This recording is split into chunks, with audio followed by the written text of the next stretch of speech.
Pasarnos. Es un honor para mí presentar al doctor Mario Acosta Bastidas, uno de nuestros grandes maestros. Él es pediatra urgenciólogo egresado del Instituto Nacional de Pediatría y es jefe del servicio de urgencias de esta misma institución desde hace poco más de 20 años, además de ser uno de los profesores titulares de la subespecialidad de urgencias pediátricas por la UNAM. Doctor. Sí, gracias.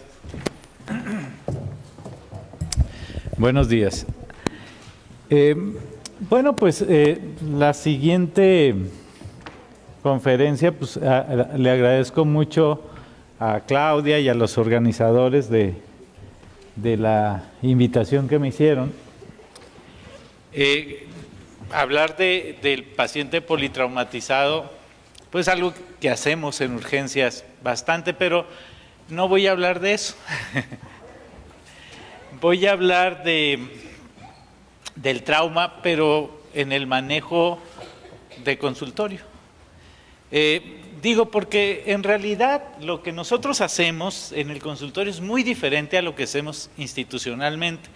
Y la gran mayoría, si no es que casi todos, pues es a lo que nos dedicamos en una buena parte.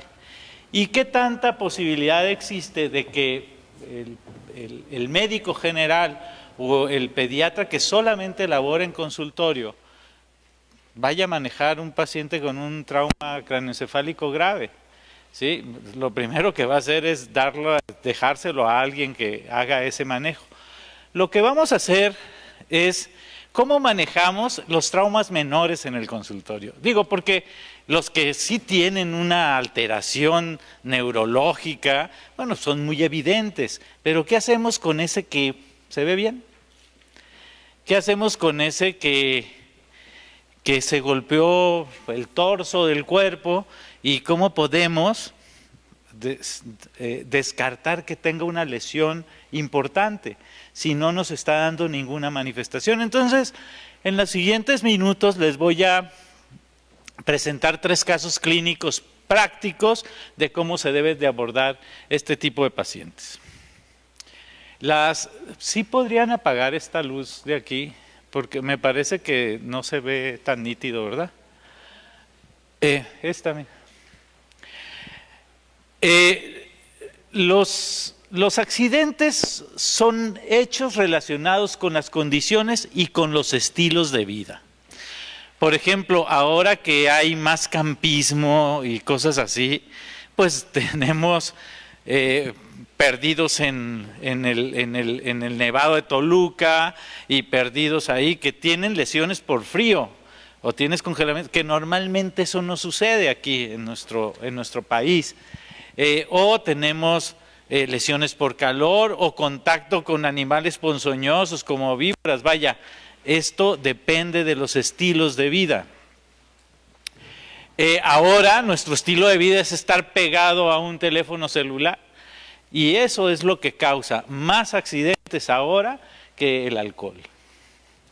Entonces es un verdadero problema el que se tiene, ¿no? Los accidentes entonces representan uno de los principales problemas de salud pública y se traducen en muertes prematuras, vaya, muertes totalmente evitables, no condicionadas por nada, ¿sí? En morbilidad asociada, que es, acuérdense que por cada muerto en un accidente hay 500 discapacitados.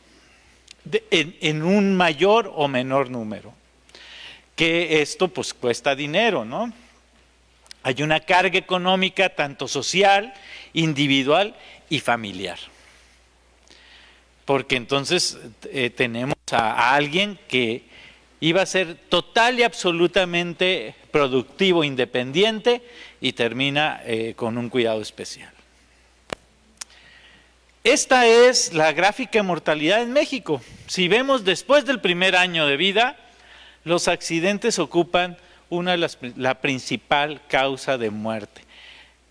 El cáncer no pinta, ¿sí? Bueno, aquí sí, pero en estas edades, ¿sí? En estas edades los rebasa por mucho. Y la inversión que se hace en prevención de accidentes en México y en el tratamiento con centros especializados y de rehabilitación es mínima. ¿sí? Entonces, esto es importante. Entonces, por ejemplo, para que nos demos una idea, cada día se hospitalizan alrededor de 2,000 pacientes por un accidente en México, ¿no? Tienen discapacidad más de 100.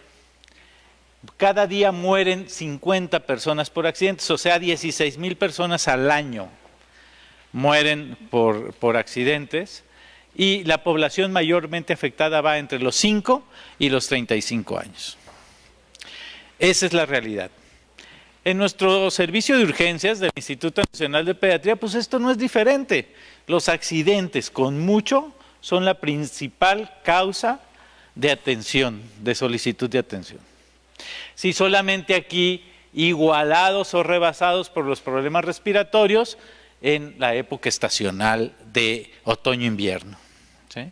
Pero fuera de esto, vean, aquí hay vacaciones de Semana Santa, sí, definitivamente. ¿Por qué? Porque las casas, que es donde principalmente suceden los accidentes en México, el hogar, vaya, el lugar donde más seguros creemos que están nuestros hijos, es donde más ocurren accidentes, porque no está preparado las casas para cuidar a los chamacos. Además, desde que tienen 3 meses ya los metemos en una guardería, nunca están. Y luego ahora antes era Kinder 1, Kinder 2 o Palitos 2 y luego pasabas a la primaria. Y ahora hay pre-Kinder y el maternal y todo eso. Hay 5 años, o sea, ya no los tienes en tu casa. Muchas veces es porque necesitas que estén en algún lugar porque ahora los papás, ambos están laborando, ¿sí? Cambian ese estilo de vida que se tiene. Pero de todas maneras no preparamos nuestras casas para que el lugar sea seguro. Entonces, bueno, pues esto se vuelve sumamente fácil de que ocurra algún tipo de incidente en esto. El primer caso sería un niño de 5 años que cae de su propia altura, golpeándose la parte posterior de la cabeza en el pavimento, es traído al consultorio por sus padres quejándose de dolor de cabeza en el chichón, en la parte posterior de la cabeza. Está alerta, respira sin retracciones y el color de la piel es normal. ¿Sí? La apariencia es normal, en el triángulo de valoración pediátrica la respiración es normal y la circulación es normal. Les quiero decir que este triángulo de valoración pediátrica es la apreciación más gruesa, ¿sí?, que hay para hacer. Quiere decir que hasta Chonita, la de recepción, detecta algo, ¿sí? Entonces, esto es muy evidente, muy grueso. El que tiene una alteración de estas es muy evidente, ¿sí? Entonces, pero ¿cuál sería la prioridad del manejo inicial de un paciente? Te llega al consultorio y te dice, no perdió el conocimiento, se dio un carambazo y lo único que tiene es que le duele. Y los papás te lo llevan para que tú lo revises y digas, ¿hay que hacer esto? No hay que hacer esto. ¿Sí? ¿Qué haremos? ¿Qué se les ocurre hacer en este paciente?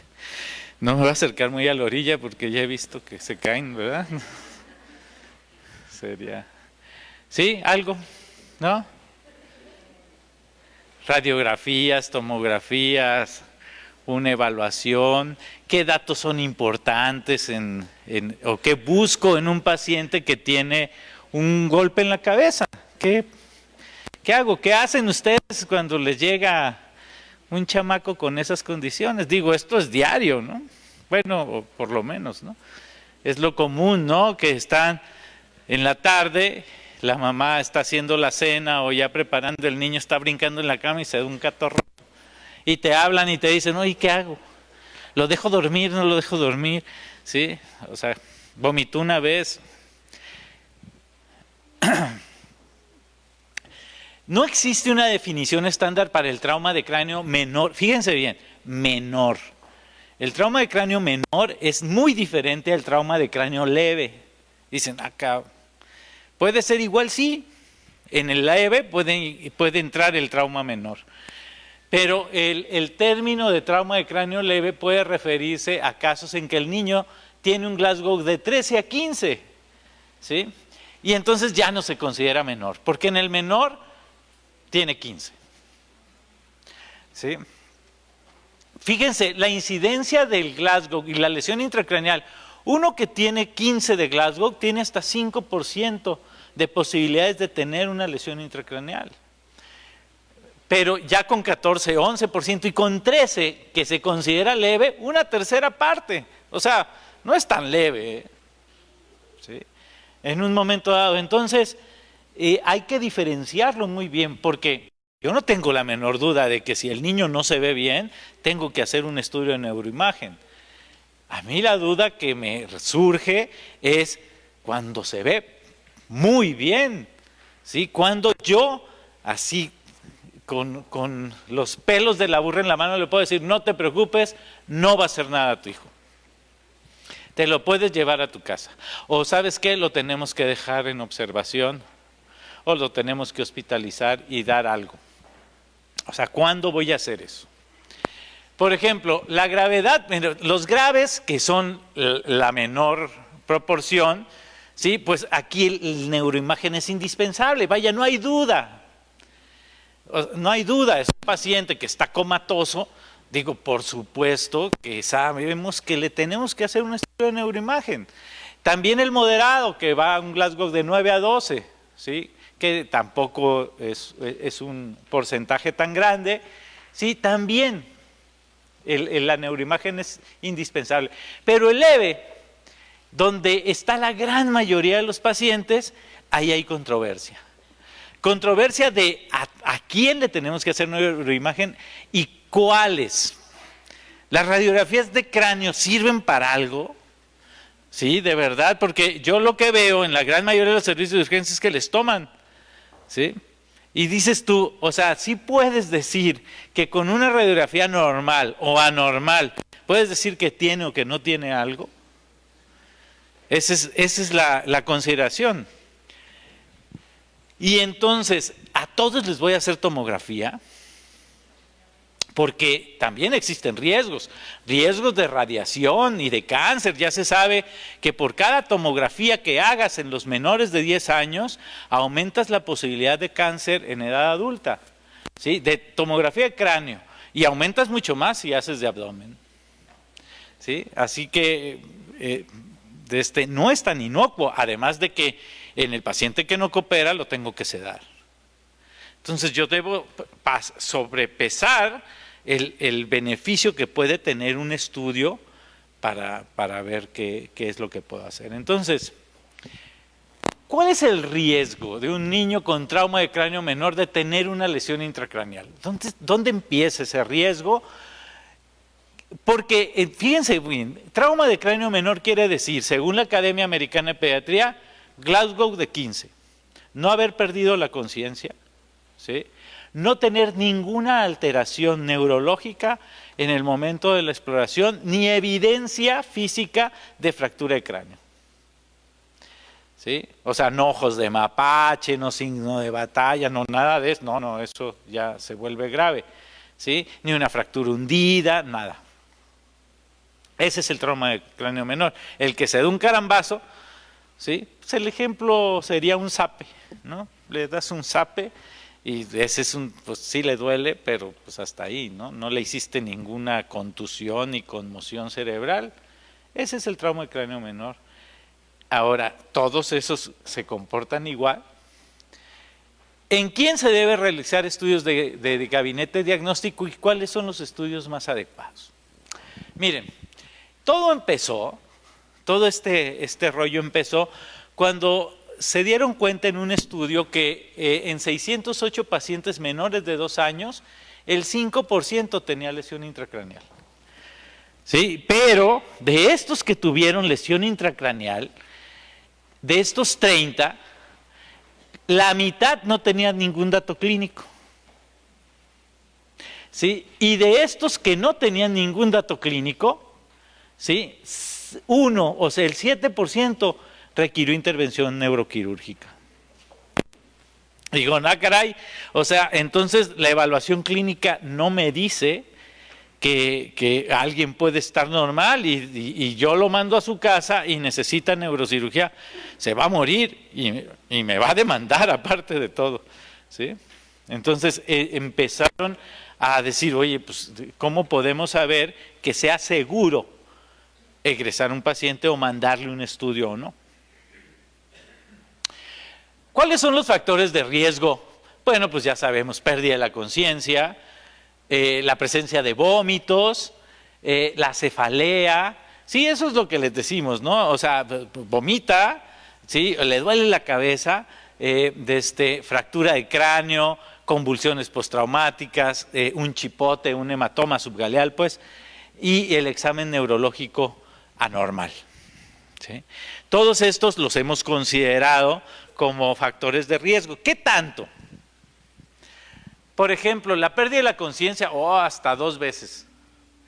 ¿Sí? En esta tabla de resultados, en estudios se ha visto que la pérdida de la conciencia aumenta hasta 2 veces el riesgo de tener una lesión intracraneal.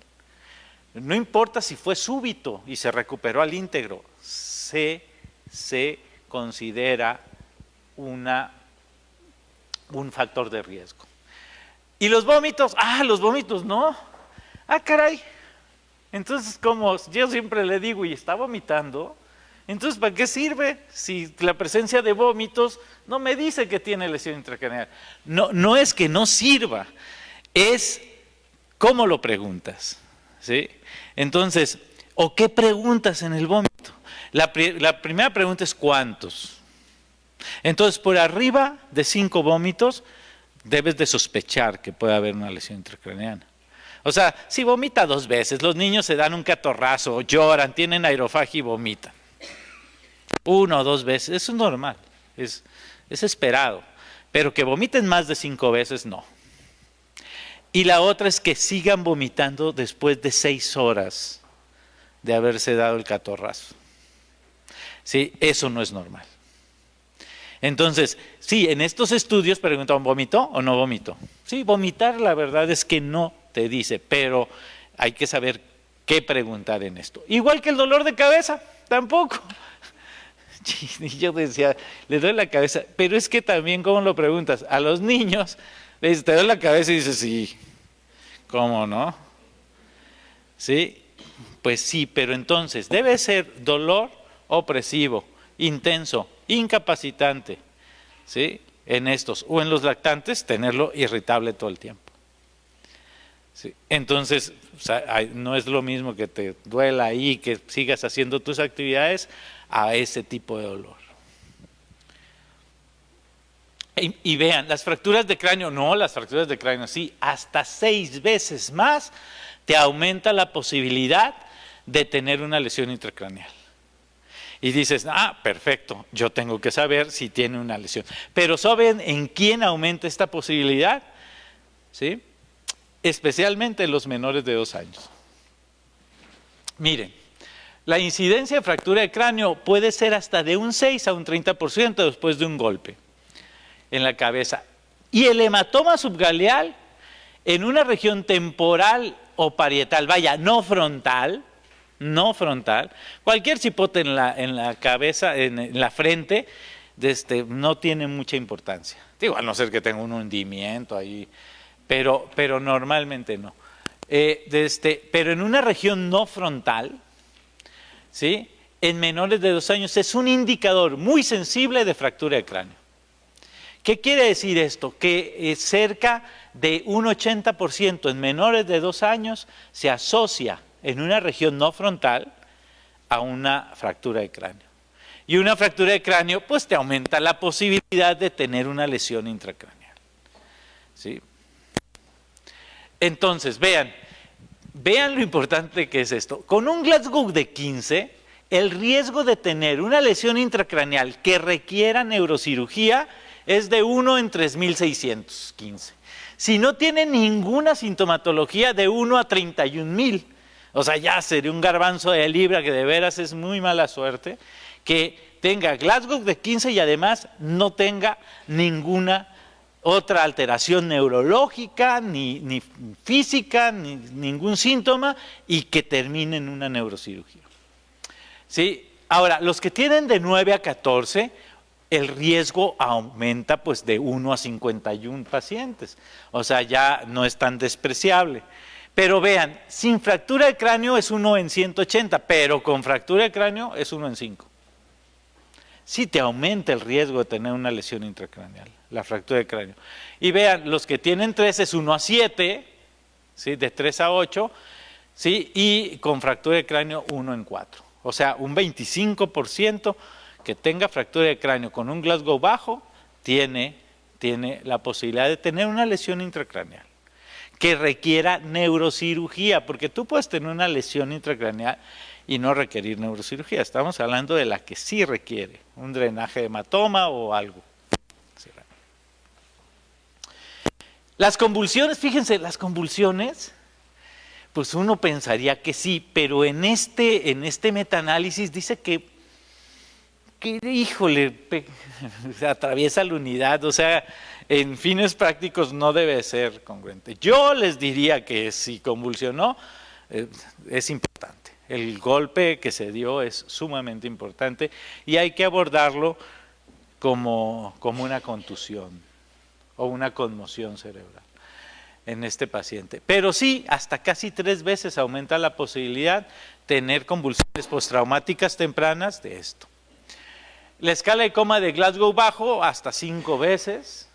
Estamos hablando de 14, ni siquiera de 13. Estamos hablando, ya tener por abajo de 15 es un indicador de aumento de lesión intracraneal. Y los datos de focalización hasta 9 veces. Sí, esto sucede, es genial, ¿no? Yo en el servicio de urgencias pues vemos cada cosa. Un día yo me acuerdo que llega el doctor, bueno, pues el doctor Gutiérrez Butanda a mi oficina y me dice, oye, ¿te puedo enseñar una tomografía? Sí, entonces la agarro y le digo, ¿dónde está el paciente? Tenía un hematoma de epidural cañón, desviando la línea media. Y me dice, aquí está sentado afuera de tu oficina. Y le dije, no, hombres. Entonces ya salí y le digo, señora, ¿y cuándo se golpeó? Me dice, hace una semana. Le digo, ¿y por qué lo trae hasta ahorita? No, doctor, yo lo he traído diario. Le dije, ¿cómo? Dice, pues sí, mire, se golpeó, se cayó de la litera a las 3 de la mañana. Yo nada más oí un tambalazo así, ¡pac! ¿No? O sea, que cae el costal, me levanto y pues ya lo vi y pues ya, pues se despertó y entonces lo único que me decía era que veía borroso, que veía como doble. Y entonces, ¿y qué hizo? Pues lo traje aquí.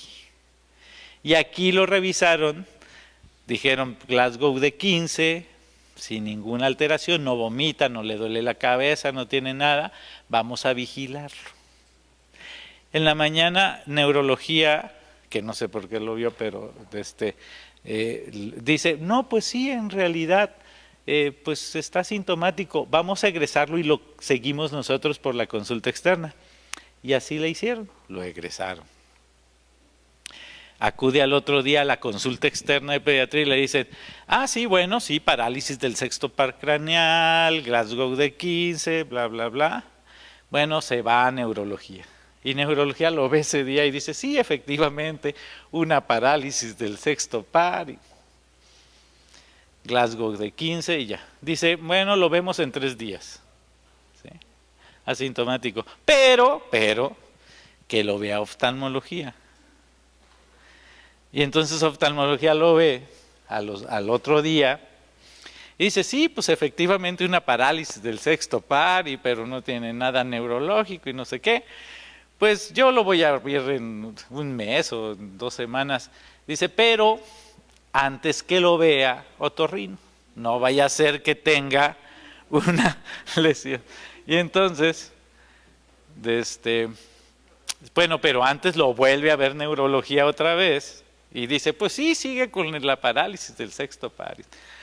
Y total que lo ve otorrino lo revisa y dice, no hay un otorrino que se preste de no ser buen otorrino si no manda un ATAC, ¿no? Entonces, pues le mandó una tomografía y ve el hematoma y dice en la torre. Y entonces fue cuando me lo llevó. Entonces les digo, ¿En qué idioma no entienden que una parálisis del sexto par es una focalización? Es una lesión intracraneal. Digo, no está muriéndose, no tiene en ese momento hipertensión, pero es un dato de alteración importante. Y se le fue a todos los servicios, incluyendo al de urgencias, que luego me comí un pollo con el adscrito que lo dio de alta en la mañana, pero en realidad es sumamente peligroso lo que sucede. No tenemos que esperar viendo que el paciente esté en coma para hacer eso. ¿Sí? Entonces, una alteración, vaya, si me hubieran dicho, bueno, se cayó y ya estaba visco, pues, o sea, no importa, ya desde entonces, no, pero no tenía nada y después del golpe hace eso, perdón, tenemos que pensar en que eso ocurrió. Afortunadamente fue un sangrado venoso, ¿no? Muy bien, entonces, ¿qué es lo que tenemos que hacer con todo esto?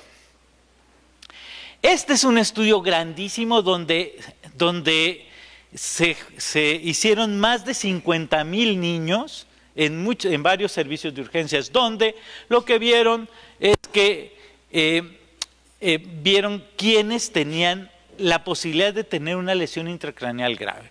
¿Sí? Y entonces, la escala de coma de Glasgow, de 14 o menos, u otros signos de estado de mental alterado, o fractura de cráneo palpable, estamos hablando de los menores de 2 años, quiere decir que el riesgo de tener lesión intracraneal es de 4.4%. Por lo tanto, se recomienda una tomografía. En todos los casos.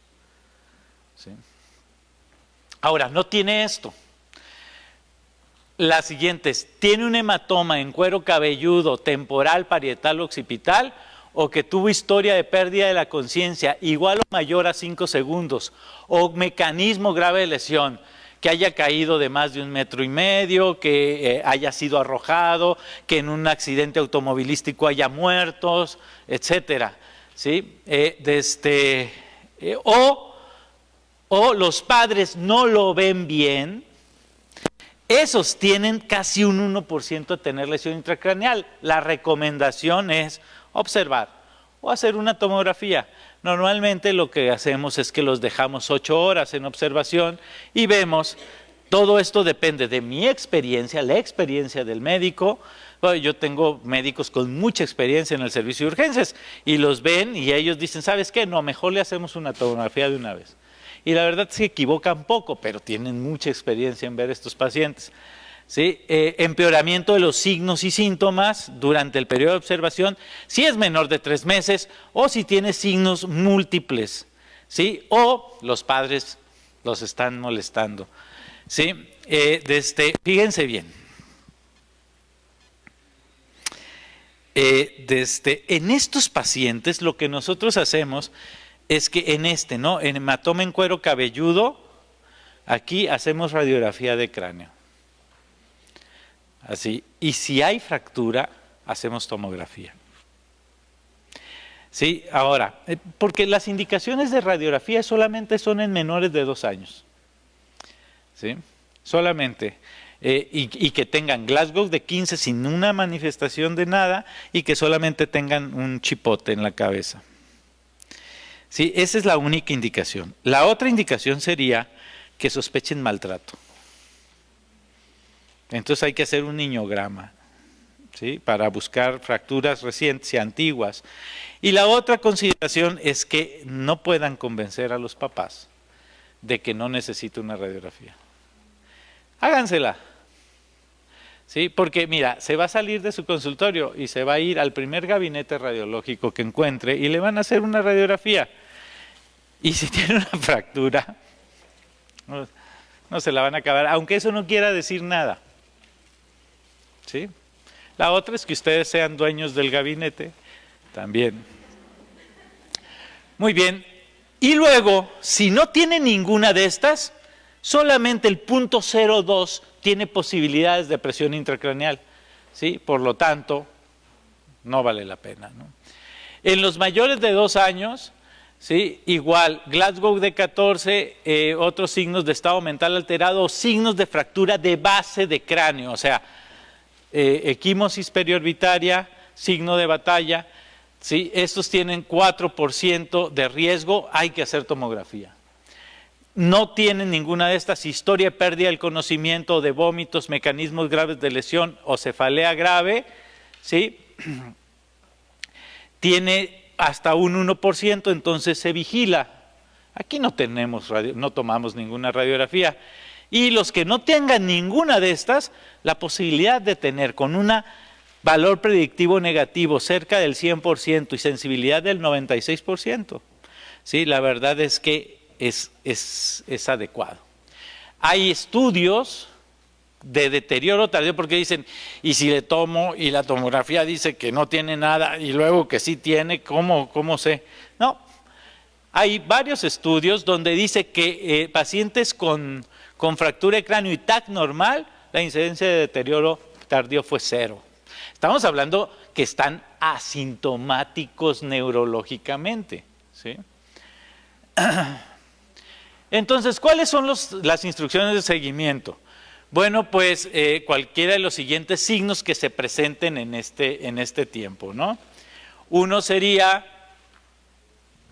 desorientación u otro comportamiento inusual, somnolencia con dificultad para despertar al paciente, cefalea grave o dolor, convulsiones, drenaje claro por oído y nariz, porque se puede presentar en esto, sí.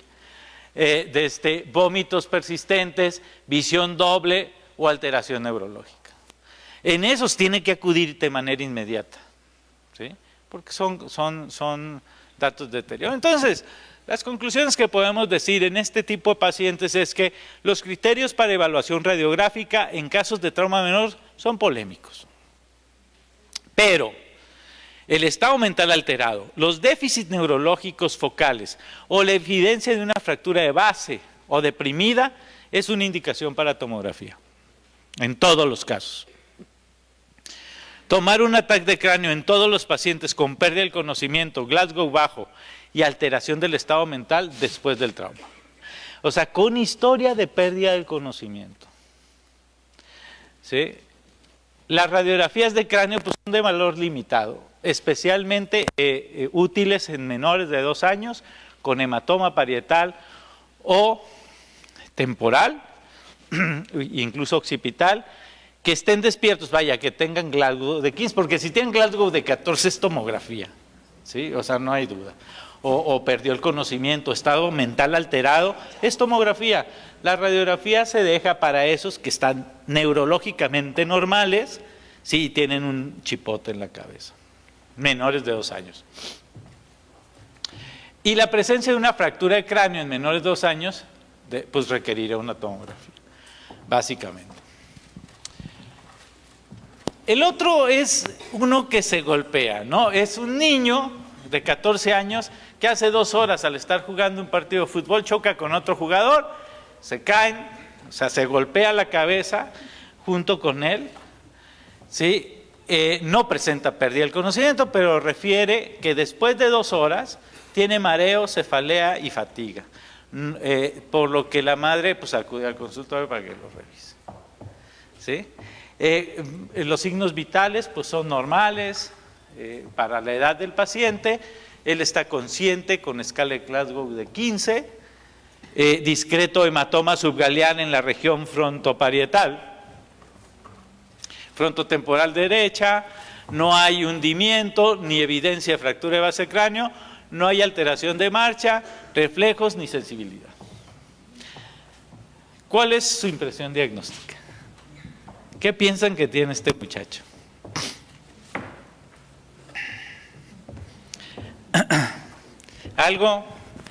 Uno que tendrá algo que se llama trauma menor de cráneo, pues sí parece, ¿no? No tiene ningún dato.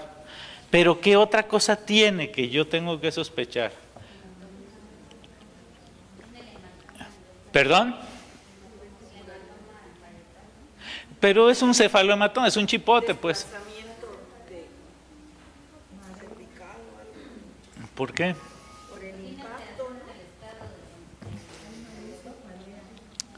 ¿Mandé? ¿Por la cefalea? Muy bien, esto es muy común y se nos pasa desapercibido. Se llama conmoción cerebral. ¿Sí? Y ahorita me van a decir qué grado tiene este paciente. Y dices, ¿hay grados?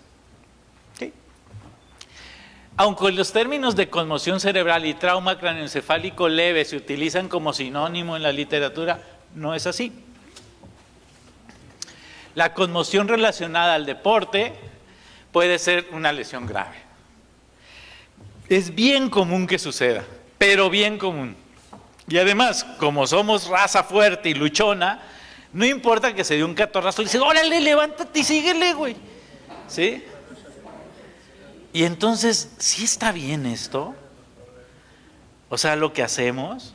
¿Sí se acuerdan de una película que así se llamaba Conmoción, que revolucionó el cuidado de los jugadores de fútbol americano?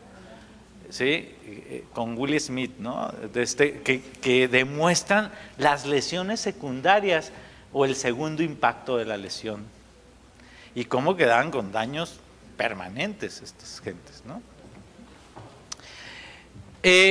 Entonces, la evaluación para el trauma de cráneo pues representa 60,000 visitas a los servicios de urgencias, o 600,000 pues. 75% de estas visitas son definidas como conmoción cerebral o trauma de cráneo leve. ¿Sí? Ha habido un énfasis tremendo en las conmociones cerebrales relacionadas al deporte y el trauma de cráneo, especialmente en niños y adolescentes. O sea, vean, del 2001 al 2009, el número de visitas a urgencias por traumas craneoencefálicos relacionados al deporte se incrementaron en más del 50%. ¿Sí? Porque se detecta, no es que no existieran antes, si te dabas un catorrazo, yo me acuerdo, vaya, yo me acuerdo que jugando béisbol me noquearon en home, en una barrera, terminé inconsciente, me desperté, me dejaron en la banca y seguí jugando. ¿Sí? El miércoles estaba entrenando, o sea, nadie sabe de eso, pues, o sea, menos en ese tiempo. Vean, las causas de conmoción cerebral en niños la más frecuente son caídas, la más frecuente. Colisiones, golpeado por un objeto, un balazo azteca, como es un ladrillazo, ¿no? Una pedrada. O por otras personas, donde ya tenemos esto, y agresión. Importante. Ahora,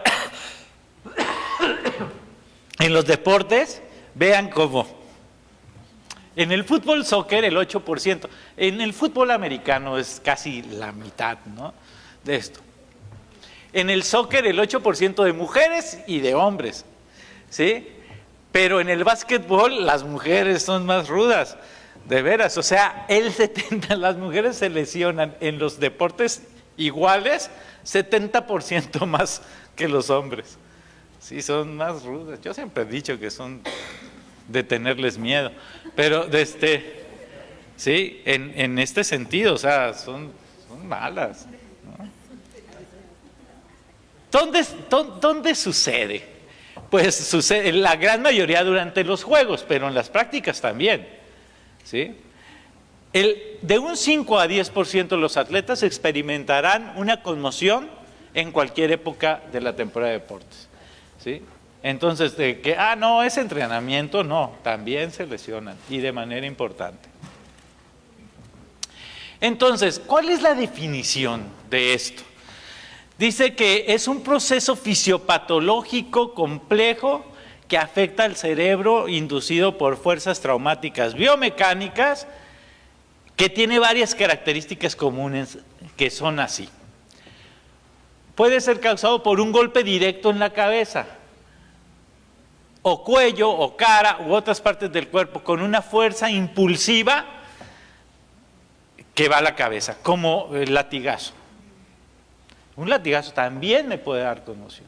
No necesariamente me golpeé la cabeza, pero me puede conmocionar. ¿Sí?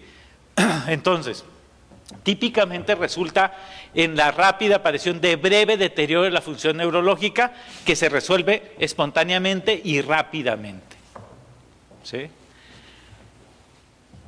Esto es lo que más lesiona. ¿Cómo se llama este deporte? Este es el que más causa lesiones en las universidades. No, pues es que luego se dan con el palo ese, son medio rudas. Y las mujeres son las que más se lesionan. Te digo. Pueden resultar en cambios neuropatológicos, pero los síntomas clínicos agudos reflejan en gran medida un disturbio funcional ahí, ¿no? Se asocia típicamente a los estudios de neuroimagen estructural normal. Si ustedes hacen en estos pacientes sintomáticos tomografías, normalmente no encuentran nada. ¿Sí? Resulta en un calificado conjunto de síndromes clínicos que pueden o no implicar pérdida de la conciencia. No todas las conmociones se relacionan a pérdida de la conciencia. Algunas sí, otras no. ¿Sí? La resolución de los síntomas clínicos por lo general sigue un curso secuencial. Es importante, ¿sí? Va teniendo esto y se va quitando la sintomatología, a no ser que ocurra lo que se llama segundo impacto, que ese es el riesgoso. Ese es el que te puede matar por una lesión que posiblemente fuera insignificante. ¿Sí? La biomecánica pues, se producen cuando las fuerzas de aceleración rotacional o angular se aplican al cerebro. Entonces tienes una lesión directa con una lesión en el lado contrario, el famoso contragolpe, lesión de contragolpe, donde hay algo que se llama cizallamiento. O el cerebro, acuérdense que no tiene ningún soporte más que los vasos piales, y entonces esto hace que se frote y se arrancan esos vasos piales y tienes microhemorragias parenquimatosas. ¿Sí? Es básicamente lo que sucede. Entonces la energía se transmite. Primer golpe, se mueve el cerebro como nuez y se golpea una u otra. ¿En dónde? Pues en las salientes óseas. ¿Sí? El tejido cerebral se inflama, pero pues no hay un espacio y aumenta la presión. ¿Cuál es el cuadro clínico? Tenemos síntomas comunes y los tardíos, ¿no? Cefalea es un síntoma común, o sea, cefalea que persiste, confusión, pérdida de la conciencia, que puede ser unos segundos, ¿sí? Mareo, presencia de náusea o vómito, un repiqueteo en los oídos, fatiga, dificultad para hablar y amnesia. Son los datos iniciales que pueden tener, pero también hay tardíos, ¿no? Como falta de concentración y memoria, eso lo vemos en el desempeño escolar, y luego no entendemos qué está pasando con ese chamaco, ¿sí? De irritabilidad y otros cambios de personalidad, sensibilidad a la luz o al ruido, alteraciones de sueño, problemas de adaptación y depresión, y trastornos del gusto y el olfato. Esos son condiciones más tardías que se pueden presentar y que tenemos que detectarlas. Entonces, ¿cómo evaluaríamos la gravedad de la conmoción cerebral en este paciente? Ya vimos que tenía cefalea, mareo y fatiga, ¿no? Eso era lo que tenía. Entonces, ¿cómo se clasifica? Hay varias clasificaciones, ¿no? Donde tienes grado leve, moderado y grave. Y todo depende de varias cosas. El que más me gusta a mí es porque es mucho más sencillo, ¿no? Vean, esto en el leve no hay pérdida de la conciencia, ¿sí? Y los síntomas duran menos de 15 minutos. O sea, sí se dio, está medio confuso, pero ya en los 15 minutos ya no tiene síntomas. Recuerden que este amigo no perdió la conciencia, pero ya habían pasado 2 horas del golpe y seguía con síntomas. Quiere decir que duraron más de 15 minutos y no perdió la conciencia, por lo tanto es un moderado. Porque fuera grave si hubiera perdido la conciencia en cualquier momento. Por ejemplo, yo tuve una contusión grave porque perdí la conciencia en eso. Ahora entiendo, ¿no? Si eso aunado a que a los 6 meses me le caía a mi hermana, me lo confesó después de que se murió mi mamá, dice. Entonces, te pueden o no puede dejar secuelas. ¿Cuáles son las indicaciones para que cuando yo veo, imagínense que están ahí en un partido de fútbol de sus hijos y se da un catorrazo 1. ¿Cuándo consideran llevarlo a urgencias a ese paciente? Por supuesto, ¿no? Puntuación de coma de Glasgow menor de 15, deterioro del estado mental, posible lesión de columna, empeoramiento de los signos o signos neurológicos nuevos que no tenía y los empieza a ver, vómitos persistentes, evidencia de fractura de cráneo, convulsiones postraumáticas, coagulopatías, historia de neurocirugía. Por ejemplo, no es lo mismo que yo tenía unos pacientes con hemofilia. Cuando pues empezaba mis pininos era escrito de urgencias y entonces su papá hacía máscaras para luchadores y las vendía ahí en la Arena México, ¿sí? Y estos querían luchar, imagínate, no, pues se la pasaban en urgencias con las hemartosis, pero pues se le dolía la cabeza, no, o sea, hasta por un zape lo tenías que dejar. ¿Sí? Y dar tratamiento y hacerle una tomografía, vaya, se sale del contexto, ¿no? Como el maltratado, se sale de contexto, ¿sí? No es lo mismo. O si tiene imagínense que tenga hidrocefalia con una válvula de derivación y también se dio un catorrazo, a ese hay que hacer un estudio de tomografía, a fuerza, ¿sí? No es una condición normal. O que tenga lesiones múltiples. Entonces realiza tomografía de cráneo porque tiene sintomatología, yo lo consideré moderado y dices, yo quiero ver que efectivamente no tenga más. Sin reportar alteraciones, el paciente se siente mejor y se egresa a su domicilio. ¿Qué recomendaciones daría de vigilancia y cuándo y le dice la mamá, ¿y cuándo va a jugar? Porque mi esperanza es que sea como Messi, ¿sí? Digo, para que en lugar de decir, antes decían doctor o abogado, ¿no? O sea, ahora, Cristiano Ronaldo.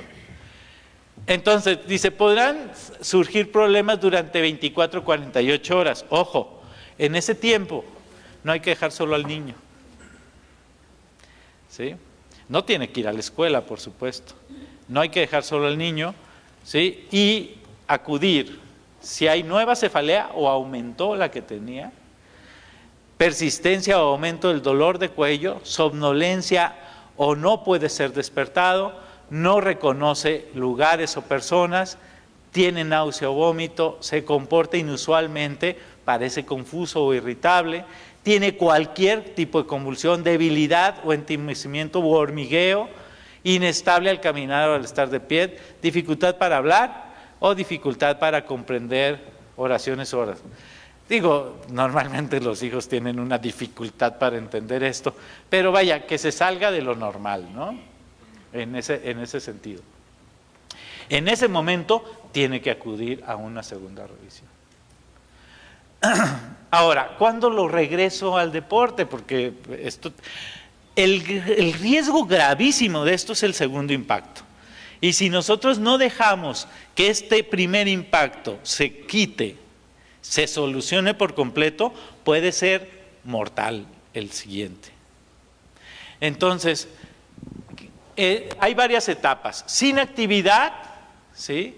Por lo menos una semana en estos pacientes. Sin actividad, o sea, sin ninguna actividad. Entonces, después, ejercicio ligero aeróbico, caminar, nadar en bicicleta, pues otros días, ¿sí? 5 a 7 días hacer esto.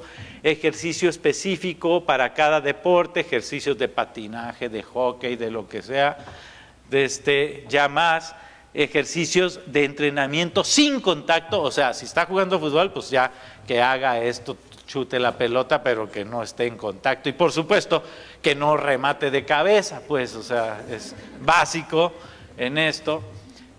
Ya práctica con contacto, ya entra al entrenamiento, tiene roce con sus compañeros y eso, y después de esto, volver al juego. Estamos hablando de esto, mire, si el grado es 1, o sea, sin pérdida de la conciencia y las anormalidades se quitaron en menos de 15 minutos, retirar del juego, eso es lo primero que vamos a hacer, o sea, a ese muchacho, para fuera de ese partido. ¿Sí? Examinar cada 5 minutos si puede regresar a jugar, si los síntomas desaparecen en los primeros 15 minutos, o sea, si es leve, pues. ¿Podrá cuándo? Pues En la siguiente partido ya puede estar, pues. Ahora, si es una segunda conmoción, después de una semana, si no hay síntomas. A ese sí hay que retirarlo. O sea, si ya se dio uno, cometimos el error y se da otro en la primera semana o en los siguientes minutos o en lo que va del partido, hay que retirarlo una semana de la actividad. Cuando es moderado, si retirar del juego y no permitir que jueguen todo el día. Examinar en busca de signos de lesión, se permite volver a jugar después de una semana si el examen es normal. O sea, que a este chamaco le dices, oiga, en una semana no puede hacer absolutamente nada. ¿Sí? Definitivamente. Porque era moderado, si se acuerdan, ¿no? Ahora, si era una segunda lesión, después de 2 semanas. ¿Sí? O sea, si cometimos el error, se recuperó y sigue después de 2 semanas, ¿no? Si perdió el conocimiento, un examen neurológico, retirar del juego una semana, sí, los datos, si la pérdida del estado de conciencia duró segundos, durante 2 semanas, si duró minutos, y debe estar asintomático y en reposo con esfuerzo para volver a jugar. ¿Sí? Retener del juego hasta que los síntomas hayan estado ausentes por más o menos un mes. Si alguien perdió el conocimiento y no es la primera vez que se había lesionado. La siguiente es algo así. Un niño de 8 años se golpea en el lado izquierdo al caer de su bicicleta hace 4 horas, llega al consultorio porque se queja de dolor en el flanco izquierdo. Los signos vitales son normales, todo está normal excepto que le duele el flanco izquierdo. Y ustedes lo revisan, no sienten nada, le toman un Blastix ahí en su consultorio y dice positivo para sangre 2 cruces. Y dice, caray. Sí, en realidad, acuérdense, es una de lo que tenemos que hacer en un paciente que se golpeó el torso o el abdomen, ¿sí? Lo ideal, si se golpeó en la parte de enfrente, ¿sí? Pues tenemos que descartar lesiones de vaso, de hígado, etcétera, y ver si hay sensibilidad, aumento de dolor, presencia de vómitos, hay algunas otras cosas. Pero en el costado normalmente no da esos síntomas. Entonces, el primer rastreo que debemos de hacer en alguien asintomático que solamente presenta algo de dolor es hacer un Blastix en orina. Es rápido, lo podemos hacer ahí. Si es positivo, ¿cuáles son las prioridades entonces? Por ejemplo, ¿no? Estos hallazgos físicos justifican una evaluación inmediata, radiográfica, ¿no? Dolor torácico con dificultad respiratoria, dolor o distensión abdominal, presencia de vómitos, especialmente son biliares, ¿sí? O con sangre, y un mecanismo de lesión grave, ¿sí? Que depende de la altura o del mecanismo de impacto. Entonces, ¿cómo se hace si tengo hematuria? Microscópica, porque no es macroscópica, ¿no? Se vio y tiene 2 cruces ahí en el Blastix. Es un indicador importante de lesión intraabdominal, ¿no? Entonces se realiza un Blastix en orina en cualquier niño con historia de trauma abdominal. Ese es lo primero que tenemos que hacer. En nuestro consultorio pues tenemos que tener un Blastix ahí para hacer una prueba rápida. Esto, si es negativo, ya, se acabó. ¿Sí? Pero en salió positivo. Entonces, en un Blastix positivo se debe realizar un examen general de orina, porque lo que tenga que hacer depende de la cantidad de eritrocitos encontrados. ¿Sí? Si el ego muestra más de 20 eritrocitos por campo, el paciente debe ser evaluado con una lesión renal. ¿Sí? Lo ideal sería hacer una tomografía abdominal de primera intención, es lo más fidedigno. Ahora, ¿se puede hacer un ultrasonido? Sí, pero que te salga normal no te descarta. ¿Sí? Entonces, esa sería la mayor. Ahora, tenemos que considerar que en estos pacientes, ¿sí? Que hicimos un estudio radiográfico que tiene hematuria y que salió normal, lo tengo que seguir vigilando. por varias razones. La gran mayoría de los que se golpean, hasta un 15% de los que se golpean y hacen hematuria microscópica, tienen una malformación renal de las vías urinarias. ¿Sí? Entonces, tenemos, porque si después de 48 horas persiste con hematuria, tengo que hacer ver o descartar las posibilidades de una malformación de vías urinarias. En ese sentido. Entonces, eso es importante, ¿no? El ego muestra 15 y dices, puta, le pasó rozando. El paciente se siente mejor y es egresado y se cita a las 48 horas con un examen de orina y se estimula al paciente para que use casco y no ande en la calle y se ande cuidando. Y esto es lo más importante, todo accidente es prevenible. ¿Sí? Depende mucho del equipamiento, de dónde se practique, etcétera. Entonces, nosotros, médicos, somos un papel clave en esto. Normalmente recomendamos muchas cosas de prevención, pero pocas. Estamos haciendo recomendaciones de prevenir accidentes en el hogar, no lo estamos haciendo. Y la verdad es que es sumamente importante, ¿no? Prevenir lesiones y prevenir enfermedades, ¿no?, en los pacientes. Pues con esto me despido, como dirían. Si tienen alguna pregunta, si no, les agradezco mucho su atención. Muchas gracias.